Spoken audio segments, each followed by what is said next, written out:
Us. Welcome everyone. We are going to talk about the 6 basic ways of movement. It's mainly to do with the lower body, and it's the basic ways of how we move when we do certain things in karate. And a lot of it has got an emphasis on kumite. So we're going to go through the first one. Whenever we do a technique, when we have to move forward, so we're going to start in a kamae position with each and every one of them.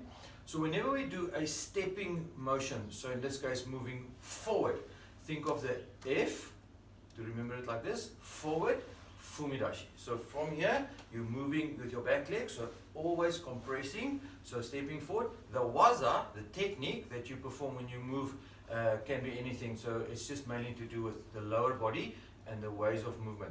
So in this case, number 1, fumidashi. So from here, like I said, maybe step, maybe oizuki jodan, and obviously going backwards. So that will be number 1. Number 2, we're going to do it from a slightly bouncing point of view like this. So from this one, it's the next one, which is Yori Ashi.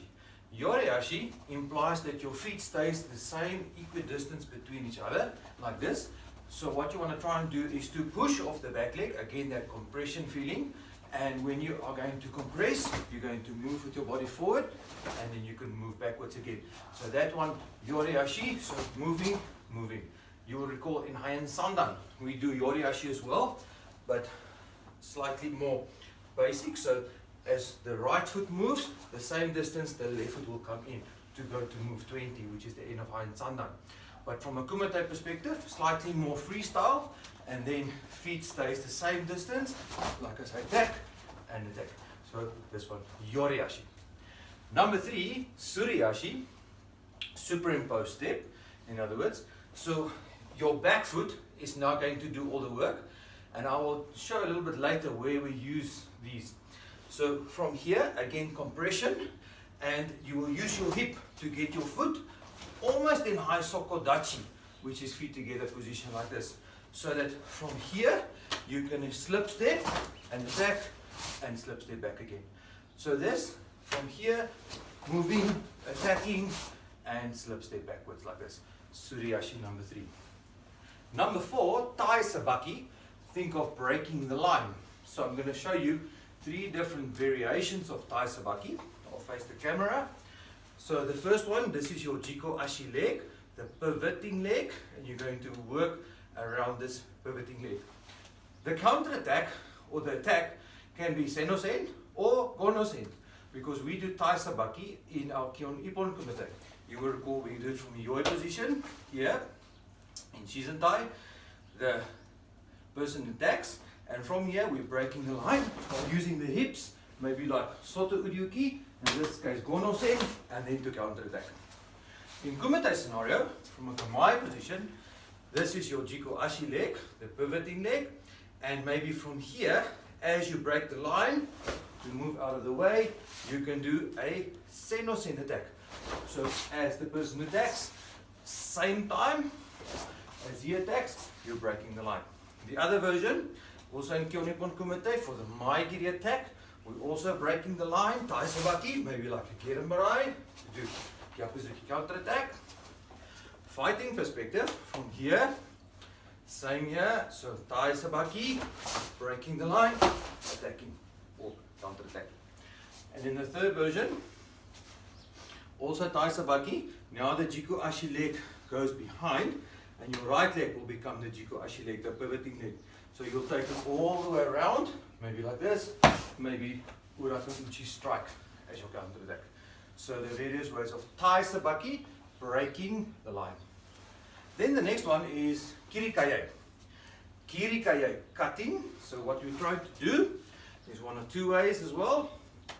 The front foot also comes back here. Try and stay down, because you want to have that compression when you do Kirikae going backwards. Also come to high sokodachi. Doesn't have to be perfect high sokodachi, as long as you bring your feet more or less together like this. So again, like I said, 2 ways of doing it. Kirikae from the front foot to the back. So the switching happens on the back leg. So every time that you come back, switching. And your hips important as well. Or you can do the other version of Kirikae, which is the forward switching. So we're switching in the front, moving to the back. So you'll recall in kata impi, we do kirikae, but on the back. So remember that sequence after the first kiai. When we do that sequence, we are doing 1, 2, then we're stepping backwards. And that will be a classic example of kirikae. And then the last one, number 6, kaiten, spinning, or better English, rotation in karate. So same thing, jiko ashi leg, and now it's a spinning uraken, or whatever it is that you want to do, even a kicking technique. But in essence, this is your jiko ashi leg, spinning and continue to turn. So we do that a lot in kata as well. If you think of High and Sandan, that in essence is a form of kaiten, spinning. So whenever you turn, going in a straight line, turning, rotation, kaiten. Yes. And you will typically use, like I said, this in kumite. So fumidashi, from here, making the distance, doing the attack. Yori ashi, your opponent is quite close. So from here, holding the compression, maybe attacking. Person is quite close. He's in that red zone, for example. Suri ashi, he's a bit further away. So you have to try and cover distance, because your my distance is too far. You have to bring this foot in, so to make distance, to be able to attack. When your opponent is a bit further away, he's maybe in the green zone, you have to improvise to maybe make that distancing. Tai Sabaki, like I explained, from a Seno-sen point of view, or even Gono-sen, like in Kion Ippon Kumite. Next one, Kirikae. Maybe, for example, someone attacks my giri, you will block Osai uki, like in Hainidan, Osai, and you want to counter-attack with a kick.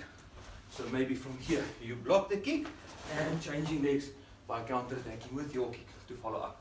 So that classic example of Kirikae. Then, kaiten, the last one, kaiten, spinning, like I've explained before, a lot of katas got kaiten. Maybe you want to spin around, like I said earlier, uraken uchi, works very well in tournament. So those are merely the 6 basic ways. Obviously a lot of other ways of moving, but those are the basic ones. And you can use them apply them in your kumite drills, and use them obviously in tournament style. Enjoy.